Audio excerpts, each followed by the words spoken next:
मित्रांनो, तुम्हाला आठवतं का जुने बटनांचे फोन कधी खाली पडले तर त्यातनं बॅटरी उडून बाहेर पडायची. म्हणजे फोनची बॅटरी ही रिमोटचे सेल काढावेत तेवढं सहजपणे काढता येत होती. फक्त बॅटरी खराब झाली तरी अगदी थोड्या पैशात दुसरी बॅटरी आणून टाकता यायची. ती बॅटरी फोनच्या बाहेर चार्ज करायला सोपी पडावी यासाठी खास खेकडा चार्जर पण होते. आजकाल कोणत्याही फोनमध्ये अशी बॅटरी मिळत नाही जी आपल्याला काढता येईल. पण आता कदाचित ते जुने खेकडा चार्जरचे दिवस परत येण्याची शक्यता आहे. आपल्याकडे अजून नाही, पण युरोपात तरी नक्कीच. कारण युरोपियन युनियनने आता मोबाईल कंपन्यांना रिप्लेसेबल बॅटरी देणं अनिवार्य केलंय. EU बॅटरीज रेग्युलेशन आणि इको डिझाईन रेग्युलेशन असा हा ऐतिहासिक निर्णय आहे. यात नेमकं काय म्हणलंय, त्यांनी हा निर्णय का घेतला आणि याचा आपल्याला किंवा जगभरातील मोबाईल युजर्सना कसा फायदा होणार आहे, हे सगळं आपण आजच्या व्हिडिओमध्ये बघूयात. पण व्हिडिओला सुरुवात करण्यापूर्वी तुम्ही जर नवीन असाल तर चॅनलला सबस्क्राईब करून घ्या. मी सुदेश आणि तुम्ही पाहताय टेक भारी. ओके, आधी सांगतो की बातमी काय आहे. युरोपियन युनियनने एक नवीन नियम मंजूर केलाय, ज्यानुसार 2027च्या फेब्रुवारीपासून युरोपात विकल्या जाणाऱ्या सगळ्या स्मार्टफोन आणि टॅबलेट्समध्ये रिप्लेसेबल म्हणजे बदलता येणारी बॅटरी असणं अनिवार्य असेल. म्हणजे ऍपल असो, सॅमसंग असो किंवा कोणताही ब्रँड असो, सगळ्यांना त्यांच्या फोनमध्ये अशी बॅटरी द्यावी लागेल जी युजर्स स्वतः काढू आणि बदलू शकतील. खरं तर युरोपियन युनियनमध्ये 17 ऑगस्ट 2023 लाच बॅटरीज रेग्युलेशन नियम लागू केला होता. या नियमानुसार त्या ठिकाणी विकल्या जाणाऱ्या कोणत्याही पोर्टेबल उत्पादनातील बॅटरी काढता येणं आणि बदलता येणं अनिवार्य आहे. बरं, त्यांनी काय फक्त बॅटरी काढता यायला हवी एवढंच नाही म्हणलं. त्यांनी आपल्या नियमात स्पष्टपणे दिलंय की फोनमध्ये बॅटरी अशी बसवा की ती काढण्यासाठी सर्वसाधारणपणे सगळीकडे उपलब्ध असणारे टूल्स म्हणजे स्क्रू ड्रायव्हर वगैरे ते वापरता यायला हवेत. जर काही स्पेसिफिक साधनं लागत असतील तर ती फोन सोबत मोफत दिली जावेत. म्हणजे आपल्याला फोन सोबत सिम इजेक्टर टूल मिळतं तसं. याशिवाय कोणत्याही मॉडेलच्या रिप्लेसमेंट बॅटऱ्या या त्या मॉडेलचं शेवटचं युनिट बाजारात आल्यानंतर किमान 5 वर्ष उपलब्ध ठेवणं कंपन्यांना बंधनकारक असणार आहे. म्हणजे तुम्ही आता एक फोन घेतला आणि 2 वर्षानंतर त्याची बॅटरीच मिळणं बंद झालं तर रिप्लेसमेंट ऑप्शनचा फायदाच काय ना.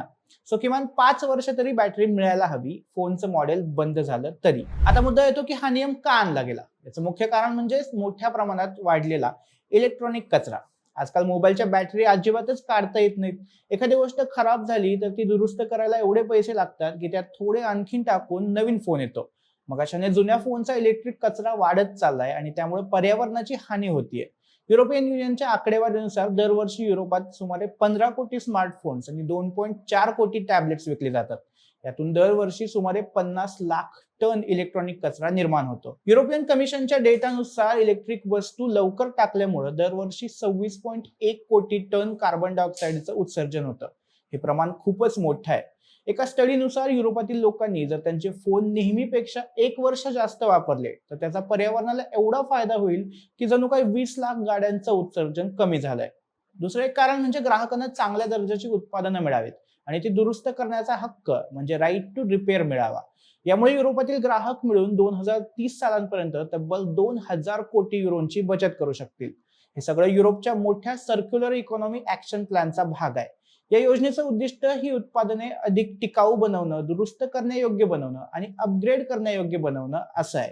यात खास करून स्मार्टफोन, टॅबलेट आणि लॅपटॉपसाठी नियम आणले गेले. आता बघूया की हा नियम टप्प्याटप्प्याने कसा लागू होतोय.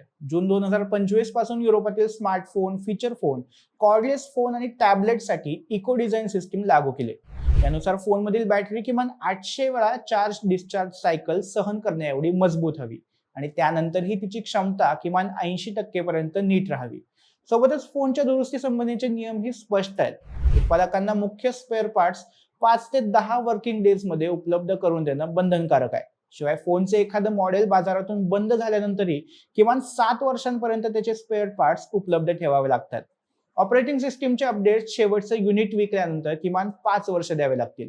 म्हणजे फोनचं एखादं मॉडेल डिस्कंटिन्यू झालं तरी पुढे 5 ते 7 वर्ष ते युजर्सना आरामात वापरता यावं. पुढच्या वर्षीच्या फेब्रुवारीपासून बॅटरी रिप्लेसमेंटचा नवीन नियम लागू होईल आणि यात आणखीन एक महत्त्वाची गोष्ट म्हणजे बॅटरी बदलताना सॉफ्टवेअरद्वारे कोणताही अडथळा येणार नाही.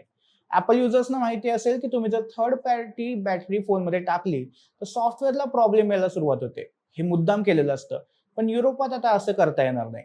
आणि इथे एक महत्त्वाचा कॅच आहे. बॅटरी रेग्युलेशन मध्ये मोबाईल कंपन्यांना एक सूट दिली आहे. जे स्मार्टफोन इको डिझाईन रेग्युलेशन अंतर्गत अगदी टिकाऊ बॅटरी बनवतील आणि फोनच्या वॉटरप्रूफिंगसाठी बॅटरी लॉक करणं गरजेचं असेल तर त्या फोनमध्ये रिप्लेसेबल बॅटरी दिली नाही तरी चालू शकते. पण याचा अर्थ फक्त एवढाच आहे की युजर्सना स्वतः बॅटरी बदलता आली नाही तरी चालेल. प्रोफेशनल टूल्स वापरून किंवा कंपनीकडून बॅटरी बदलणं शक्य हवंच, म्हणजे पूर्णपणे सूट नाहीच. आता तुम्ही म्हणाल की हे सगळं तर युरोपात होतंय, याचा आपल्याला फायदा काय? तर लक्षात घ्या, मोबाईल कंपन्या या सहसा जगभरासाठी एकच डिझाईन तयार करतात.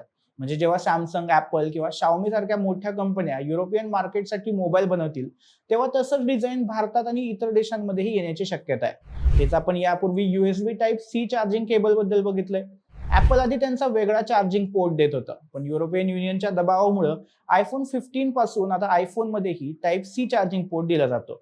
हीच गोष्ट बॅटरी बद्दलही होण्याची शक्यता आहे. फ्लॅगशिप लेवलच्या फोनमध्ये वॉटरप्रूफिंग किंवा इतर काही कारणं देऊन कंपन्या पळवाट शोधायला बघणार, पण कमी IP रेटिंग असलेल्या फोनमध्ये अशी कारणं चालणार नाहीत.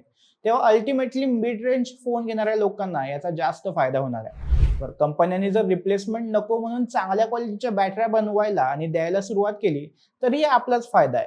युरोपचं बघून कदाचित जगातील इतर बाजारपेठाही असे नियम आणायचा विचार करतील. भारतात ही राईट टू रिपेअरची चर्चा आधीपासून सुरू आहे. एकंदरीतच युरोपियन युनियनचा हा निर्णय एका मोठ्या जागतिक आंदोलनाची सुरुवात आहे असं म्हणता येईल. पुढच्या वर्षीच्या फेब्रुवारीपासून मोबाईल इंडस्ट्री कायमची बदलण्याची शक्यता आहे आणि त्यापूर्वीच भारतातही असा नियम लागू झाला तर आपल्यासाठी चांगलं ठरेल. बाकी राईट टू रिपेअर या नियमाबद्दल तुम्हाला काय वाटतं हे मला कमेंट्सच्या माध्यमातून नक्की सांगा. व्हिडिओ आवडला असेल तर लाईक आणि शेअर करा आणि टेक भाजीच्या YouTube चॅनलला सबस्क्राईब करायला विसरू नका.